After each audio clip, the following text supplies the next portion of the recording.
Michael, je vais te laisser la parole. Je crois que tu m'avais posé une question la dernière fois par rapport à la dernière séance et tu as le micro, tu peux reposer même la même question, ce sera même très intéressant. Michael, Ambroise, c'est à toi la parole.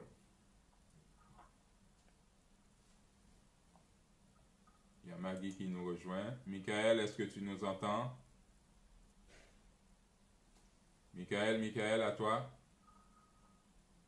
Donc, est-ce que tu arrives à activer ton micro, Michael? Tu peux activer ton micro. Bonjour Maggie, je vois que tu viens d'arriver.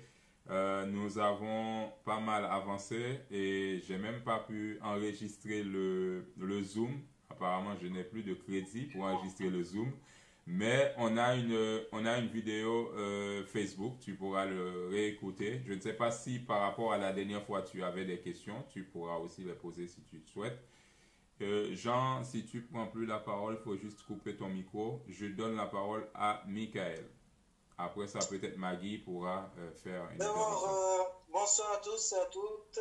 D'abord, comme tu disais, Patrick, on s'est déjà parlé au téléphone. Si tu peux faire le résumé de tout ce que je t'avais dit, parce que là, je regarde la conférence et faire un autre truc en même temps. Tu peux faire le résumé de tout ce qu'on a parlé aux professeurs et aux autres, ça aurait été mieux pour moi. Parce que je suis en train de faire deux choses en même temps, désolé. Mais j'écoute. D'accord, très bien.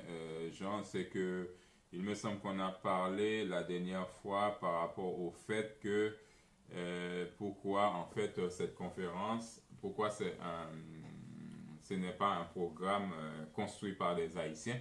Et si je me trompe, tu pourras me le dire, hein, parce que je crois même que tu as un audio que tu avais partagé avec moi. Si j'arrive à le trouver, je pourrais même passer l'audio directement, sauf si je me trompe de personnage. Donc tu me diras, Michael, si c'est pas toi, Michael, parce que on a discuté un peu. On a discuté un peu par rapport à tout ce qu'on est en train de faire et c'est important qu'on puisse répondre à la question de chacun. Je pense que ça va bien passer au niveau de l'audio parce que c'est un travail de longue haleine. Alors, j'essaie de retrouver l'audio que Michael m'avait envoyé. Est-ce que je ne me suis pas trompé de nom? Je ne me suis pas trompé de personne, hein? C'est bien toi, Michael. Voilà, un audio de 9 minutes 01. Très intéressant. Je ne sais pas si tu comprends parfois, tu me diras, parce que c'est important qu'on puisse passer cet audio, parce que j'ai trouvé la question était de qualité. Ce matin, je voulais t'envoyer un message. D'abord, pour me dire. Je voulais t'envoyer un message. Bon, le son ne passe pas super bien. Tu peux résumer là? Je résume. En gros, Michael nous a félicité par rapport au travail que nous sommes en train d'abattre. Il nous a dit que c'était une bonne chose, mais il trouvait que c'était un peu frustrant du fait que c'est un Congolais, un Africain qui travaille à ce niveau-là et que c'était un peu déstabilisant pour lui. Il ne comprenait pas la démarche. Donc, est-ce que tu peux, en quelque part, peut-être rassurer Michael, parce qu'il n'y a pas une histoire de Congolais ou bien de Haïtiens dans ce combat que nous sommes en train de mener. Est-ce que tu te souviens, Michael, un peu? Ok, Patrick, je vais juste résumer rapidement. Donc, je disais, j'ai regardé la première conférence, moi je disais, c'était juste, pour moi, c'était une présentation. Comme tu dis, c'est une formation. Pour moi, comme je disais, c'est une présentation du professeur de son livre qui est sorti au mois d'avril, si je ne me rappelle pas. Mais la question que j'avais posée, pourquoi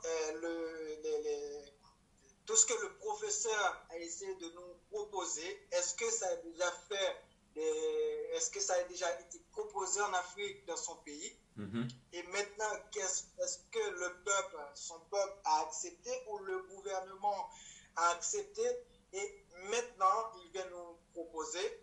Qu'est-ce que ça a fait comme le côté positif? Qu'est-ce que ça a déjà apporté comme résultat? D'abord, en termes d'application pour son pays. Exact. Et pour que nous puissions en fait avoir des éléments qui nous permettraient de dire effectivement ce programme est valable. Ça peut marcher. Ça peut marcher. C'est deux pays, mais géographiquement, nous n'avons pas les mêmes problèmes. D'accord. Donc, c'est pour ça que quand le professeur parle, de temps en temps, c'est son pays qui le répète, parce que c'est quelque chose qui a été écrit pour son pays. Tout à fait. Mais nous, en tant qu'Haïtiens, je ne me retrouve pas vraiment dans tout ce qu'il disait, parce que ça a été écrit pour son pays. Maintenant, nous voulons faire quelque chose. Nous pouvons prendre des exemples du professeur dans son livre, mais c'est très difficile pour moi d'appliquer tout ce qu'il a écrit. S'il te plaît. Super, c'est bon. Vas-y, Michael, excuse-moi. Oui, voilà. Donc, ce sont deux pays. Haïti, on peut dire actuellement, c'est un pays démocratique, entre guillemets. Mais est-ce que le pays du professeur, c'est la même chose? Parce que le peuple, on a les mêmes problèmes politiques, économiques, sociaux.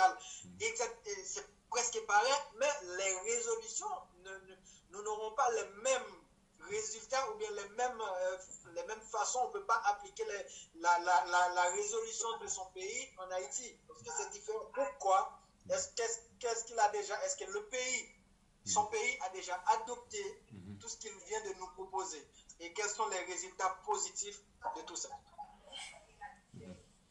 Oui, alors, donc, il va pouvoir te répondre, mais je rappelle que c'est moi qui ai pris l'initiative. Après avoir analysé et après avoir lu le livre, je crois que c'est comme ça que je t'avais répondu aussi en privé. Ouais. Et pour les gens qui écoutent, pour rappeler, et puis je vais laisser Gaston Marangou la possibilité aussi de apporter plus par rapport à cette question, parce que si cette question a été posée, je crois qu'elle a été aussi posée par Emmanuel, c'est que en quelque part, nous avons ce problème-là à résoudre entre nous. Ça veut dire que nous avons un problème peut-être de comprendre la démarche. Donc, comme nous sommes en train de travailler pour permettre que chacun puisse comprendre la démarche que nous sommes en train de mettre sous pied afin d'adhérer, afin de s'intégrer, parce que nous diviser chacun dans son truc, on n'arrivera à rien du tout. Donc, il faut qu'on apprenne à suivre ensemble une procédure qui donnera du résultat. Alors, moi le résultat, c'est sûr qu'il y en aura, parce que, encore une fois, j'ai une vue d'ensemble de l'ouvrage. Je vois les actions à poser. Je ne vois pas les actions qui doivent être posées, qui ont été écrites dans son ouvrage comme quelque chose qui est en décalage avec la situation en Haïti, parce que ce sont les mêmes hommes qui ont les mêmes problèmes. Et tout à l'heure, j'avais fait un exposé au début pour rappeler les problèmes que nous avons. Nous avons une crise de confiance. Nous avons une crise de confiance dans nos hommes politiques qui nous gouvernent. C'est vrai au Congo-Brazzaville, c'est vrai en Haïti, c'est vrai presque partout dans toutes les nations africaines. Nous avons une crise de confiance par rapport à ceux qui font de l'opposition politique dans nos nations. Nous avons l'impression qu'ils ne sont pas en train de défendre les causes de la nation, mais qu'ils sont en train de mener une bataille politique pour prendre la place de ceux qui sont au pouvoir et pour faire peut-être même pire que ceux qui sont au pouvoir. Ça, c'est une crise de confiance qui existe du côté de la nation. Je crois que c'est la même chose au Congo-Brazzaville et c'est la même chose aussi en Haïti. Nous avons aussi une crise de confiance par rapport à l'international. Nous avons été une nation qui était dans l'esclavage et nous avons vu comment nous avons été traités par les grandes puissances. Et jusqu'à nos jours, nous sentons, nous la population, que les grandes puissances n'agissent pas vraiment dans l'intérêt de nos nations. Et ils viennent des fois avec soi-disant des solutions pour résoudre nos problèmes, mais en réalité, ça aggrave davantage nos problèmes. Donc, nous sommes en train d'analyser en tant que population. Moi, je me mets du côté de la population parce que je n'ai jamais été au pouvoir. Je n'ai jamais été dans un parti politique, comment dirais-je, opposant au pouvoir. Et donc, je n'ai jamais aussi réalisé ou été en responsabilité au niveau de l'international. Donc, je suis de la population, je suis en mesure de faire cette analyse-là. Et cette analyse-là, un Congolais peut le faire, ça sera vrai. Un Zaïrois, je ne sais pas, je ne connais pas bien, un Camerounais peut le faire, ça sera vrai. Donc, nous avons quasiment tous les mêmes problèmes. Donc, la conférence nationale souveraine que nous sommes en train de proposer, c'est une procédure qui permettra à la population de réinstaller un nouveau gouvernement, un nouveau système de gouvernance en laquelle la population pourra avoir confiance. Est-ce que dans notre histoire haïtienne, ça s'est déjà produit? Non, je ne pense pas. Donc, nous sommes effectivement en train d'avancer avec des idées révolutionnaires. Donc, et c'est pour ça que moi je suis derrière ces idées-là, j'avance avec ces idées-là. Ce n'est pas parce que, comment dirais-je, Einstein avait dit E égale mcd, les hommes ne l'ont pas accueilli dans un premier temps, ils l'ont peut-être même cherché à l'habiter, je ne sais pas, il n'a pas été accepté dès ses premiers travaux, mais en tout cas, on sent qu'au niveau de la technologie aujourd'hui, eh bien, ces travaux ont apporté des prouesses. Donc, même si aujourd'hui, on est dans un contexte, parce que l'intervention de Michael, je suis en train de me rappeler, qu'on est dans un contexte, comment dirais-je, ce programme qui a été écrit et rédigé, je dirais, au mois d'avril, Au mois de mai. Au mois de mai, pardon, 2020, attention, nous savons que ce programme va impacter les nations africaines. Ça, nous le savons, ça c'est sûr. Il va impacter aussi le Congo. Il va impacter le Congo. Le problème, c'est que je ne suis pas encore parti au Congo. Bon, je te laisse parler parce que le livre, il est publié en période où nous tous nous sommes confinés. En confinement. C'est très important de le savoir. Bon, écoutez, mon frère, je suis un homme noir. Tu es un homme noir. Ce que vous ne savez pas de moi, c'est que je suis dans la population. Je suis un prédicateur de l'évangile. Donc, j'ai l'ouïe. J'écoute. Je parle aux populations et aux dirigeants. Le livre n'est pas écrit pour les Congolais. Je vais vous faire une démonstration. Allons-y. Reprendre le troisième point. Lorsque nous prenons le troisième point, il y a un projet. Les deux algorithmes de la maturation politique.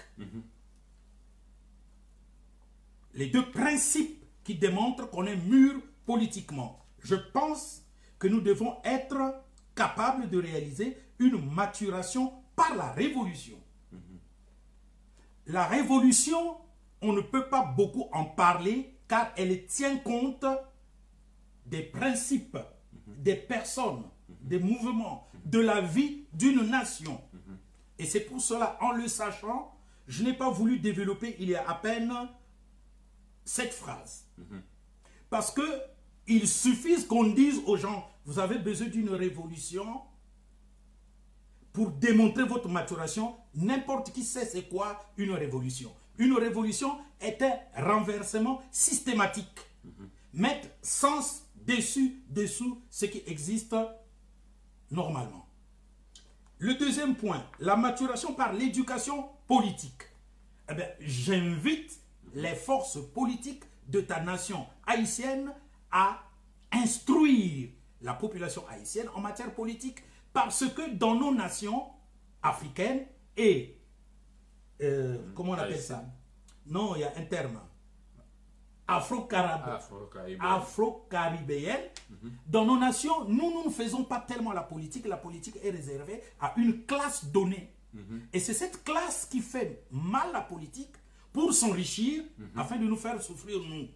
Et actuellement, nous sommes tous en train de nous remuer parce que nous nous sommes rendus compte que depuis des décennies, les hommes politiques s'empiffrent avec le revenu national, ils le mettent dans leur poche, dans leur compte, et nous les populations, nous sommes en train de souffrir. Donc il faudrait qu'on dise à n'importe quelle nation qui est soumise à une dictature que la population se lève et fasse de la politique. C'est un problème qu'il y a partout. Bien, quand je parle de démontrer notre maturation patriotique, affaiblir le pouvoir exécutif sur la nation. Je prends l'exemple de Haïti. Et vous êtes en train de vous trouver que vous êtes obligé, vous, d'affaiblir le pouvoir de Jovenel Moïse. Parce qu'il a trop de pouvoir. Donc, ce n'est pas le cas du Congo qui va vous le montrer. Vous savez que cela existe chez vous et que donc vous devrez vous réveiller de telle sorte que vous puissiez affaiblir son pouvoir. Quand je parle de ôter les finances de notre pays entre les mains de l'exécutif, mais ça se passe dans tous les pays qui sont dans une dictature. Ça se passe au Congo, tout comme ça se passe en Haïti. Les finances sont entre les mains du président de la République. Non, bon, dans le cas d'Haïti, il y a une nuance. Parce qu'effectivement, il y a un corps qui a la finance, qui a les entreprises, Mais non. Et ce corps-là... Non, non frère. Ça ne marche pas comme ça, même chez vous. Même... Tu es en train de me parler de la fonction privée dans laquelle on retrouve encore des entrepreneurs, des hommes d'affaires et tout. Mais ce n'est pas ça l'argent d'une nation. C'est leur propre argent qu'ils acquièrent par d'autres moyens et ils ne versent pas comme il faut le fisc à la nation. Mais l'argent du pays, par exemple, quand vous avez une aide, ça ne va pas auprès de ces gens-là. Oui. L'aide va d'abord à l'exécutif. Exact. Quand vous avez eu la difficulté de, comment on appelle, le tremblement de terre, tous les dons qu'on a donnés, ça ne partait pas directement chez les populations en besoin. Mais ça va d'abord là. À l'exécutif et il dilapide entre temps. Et dilapide entre temps. Donc c'est de ça qu'on parle. Très bien, parce que dans le cas d'une nation bien développée, l'argent n'arrive même pas à l'exécutif. Parce qu'il y a des structures. Il y a des structures associatives et des structures non gouvernementales qui marchent très bien et on leur donne cet argent et l'argent est mis entre les mains de la population. Donc ce principe-là existe aussi chez vous. Même si vous avez, comment on appelle ça, des hommes d'affaires, vous avez des barons, vous avez des riches, ça existe aussi chez nous au Congo. On a des hommes d'affaires, on a des barons, on a des riches. Mais l'argent du pays n'est pas entre leurs mains à eux, c'est entre les mains de l'exécutif. Même s'ils ont des mécanismes pour récupérer une partie, ça c'est pas... Ce sont des mécanismes tout simplement établis pour fructifier cet argent afin que ça se partage dans la classe exécutive. Et la classe exécutive, vous devrez avoir une intelligence pour la comprendre. Quand on dit l'exécutif, ce n'est pas seulement le président, mais le président a des hommes de main. Le président a établi un système. Dans votre cas, il dit, on m'a imposé... de nommer 50 juges corrompus. De nommer 50 juges corrompus. Mais on lui fait entrer dans le système du pays, tout simplement. On lui fait rentrer dans le système qui est là depuis un moment. Qui est là depuis un moment, donc on lui dit, le roi est mort, vive le roi. C'est ça. Donc, il y a une maturation qu'il faut avoir pour me comprendre. Parce que quand on écrit un livre universel, il faut que tout lecteur ou tout auditeur grandisse lui aussi pour savoir qu'il y a des termes qu'on utilise et il y a des réalités qui existent dans les nations. Bien, je prends encore un autre exemple. Quand je dis ôter la puissance militaire aux dirigeants, mais votre dirigeant, tu ne peux pas aujourd'hui aller le rencontrer. Il y a un système, des gardes, des garde-fous, où tu ne peux même pas. Donc, ce sont des réalités que nous avons partout. Maintenant, il y a une chose que je vais dire franchement à tous ceux qui nous écoutent. Il faut savoir dans quel monde nous sommes. Ce monde est dirigé par les idées. Je vais vous donner deux exemples. Le premier exemple, nous avons vu se développer au XXe siècle le communisme ou le socialisme. C'est l'œuvre de Karl Marx. En écrivant le livre intitulé « Le Capital », n'importe quel pouvoir à partir du 1er siècle pouvait s'emparer du capital et l'appliquer dans sa nation et diriger la nation telle que cela est exposé dans le capital. Et la réussite du capital s'est réalisée en URSS, premièrement, par un homme qu'on appelle Vladimir Ilyich Ulyanov, dit Lénine. C'est pas Karl Marx qui a vécu ce qu'il a écrit. C'est pas en son temps. C'est pas en son temps que cela s'est réalisé. Mais plutôt, c'est Lénine qui a profité de la chute de l'empereur pour établir un régime socialiste. Deuxième exemple. Quand Cuba combattait contre les États-Unis, Fidel Castro est arrivé, n'est-ce pas, pour faire le combat. Mais Fidel Castro n'a pas été seul. Sans l'aide du Che Guevara, Fidel Castro ne réussirait pas. Or, Che Guevara est un Argentin. C'est pas un Cubain. Donc, vous devez comprendre que nous sommes en train de vivre à une époque où il faut que nous ayons de l'aide de partout. Là où il est question d'une pensée, il ne faut pas que la pensée soit nationale pour l'aimer. Prenez la pensée. Il n'y a pas une... Moi, je ne trouve même pas de frustration de travailler avec ce monsieur. Moi non plus. Plutôt, ça m'avantage parce que lui, il a lu. Par exemple, Après que vous ayez lu totalement ce livre, si vous dites qu'il a été écrit pour le Congo, je serai d'accord. Mais le livre, vous ne l'avez pas totalement lu. Pas encore. Je suis en train de vous exposer point par point. Ce n'est pas parce qu'on dit rompre la relation avec Congo, la France, du Congo et de la France que, ben non, ça ne concerne pas Haïti. Bien au contraire, parce que le principe est le même. Mais si je l'ai écrit ainsi, c'est parce que je tiens à impacter ceci dans ma nation. C'est ça. Et c'est un programme comme ça. Donc, il est important que nous puissions ôter les frustrations parce que nous devons grandir. Si nous voulons devenir ceux qui vont ôter le défaitisme que nous avons, je contacte beaucoup de diaspora. C'est-à-dire que je parle avec les Béninois, je parle avec les Haïtiens, je parle avec les Guadeloupéens, je parle avec les Guyanais, tout ça. Je parle même avec les Français. Mais tout est très bien reçu. Pourquoi? Parce que les idées qui sont présentées ici, il y a des hommes qui disent, franchement, moi, je voudrais qu'on fasse dans mon pays ce que vous êtes en train de faire. Donc, c'est ça. Ce qui importe, ce sont les idées. Maintenant, quant à dire, il faudrait que ça réussisse chez moi pour que les autres aussi, non, ben, ce n'est pas notre but. Notre but, c'est que ceci peut réussir en Haïti et non au Congo. Ceci peut réussir au Mali et non au Cameroun. Le but est que ça réussisse, qu'il y ait une nation pilote qui ait compris ces points. Parce que quand vous étudiez rien que les points, vous vous rendez compte que ce sont les points importants pour amorcer une révolution, c'est-à-dire détruire la dictature.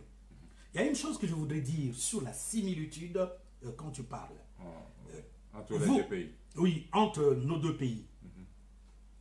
Est-ce que vous regardez ce qui se passe actuellement sur la terre du point de vue spirituel? Vous devrez regarder les choses du point de vue spirituel. Pourquoi? Quand George Floyd est mort, ça a ému tout le monde sur la terre. Pourtant, ce n'est pas le premier noir qui a été tué. Non. Il y a eu des noirs qui ont été tués, il y a eu même plusieurs. Mais cela n'a pas ému les gens de la manière dont George Floyd a fait émouvoir toute notre planète.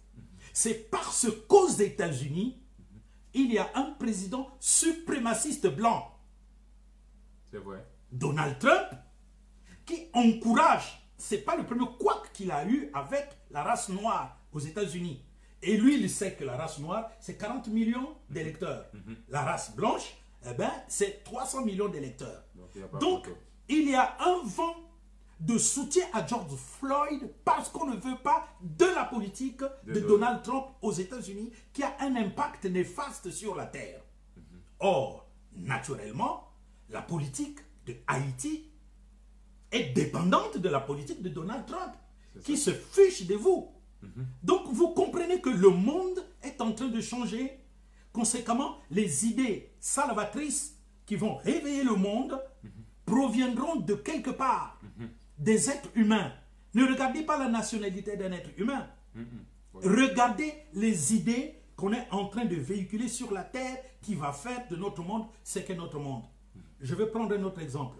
Nous parlons, lorsque nous allons parler de l'État-providence, vous allez être étonné.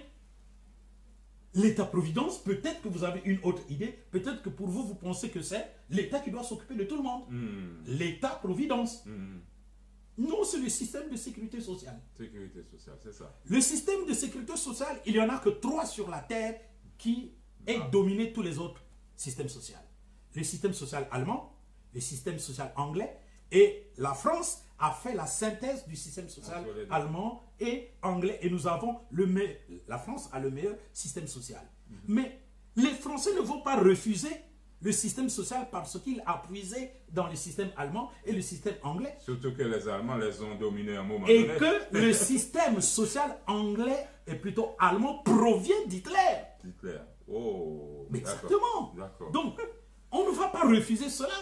Parce que c'est une bonne idée. Parce que c'est une bonne idée, on l'a prise, mais pourtant elle vient de Hitler. Donc, c'est un encouragement. Moi, mon frère, je suis bien d'accord qu'une telle objection me soit faite, mais je suis aussi bien d'accord que recevez mon explication comme quelque chose qui va faire du bien à tout le monde.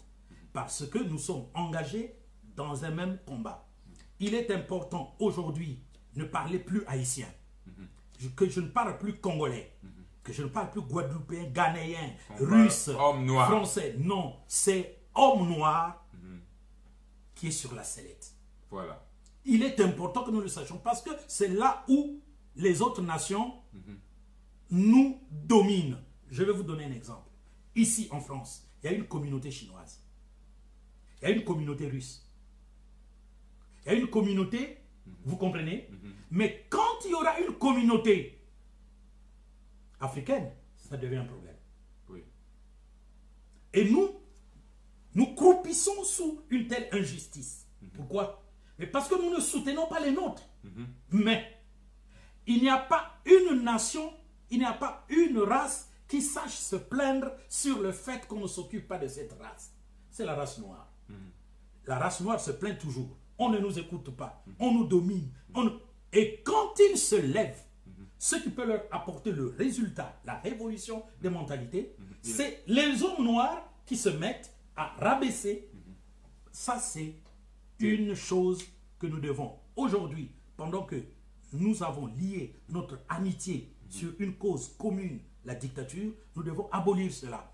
Nous devons nous soutenir les uns et les autres. Nous faire violence. Nous faire violence pour nous soutenir les uns les autres. Voilà, c'est très important, mon frère. Ok, très bien. On a Maggie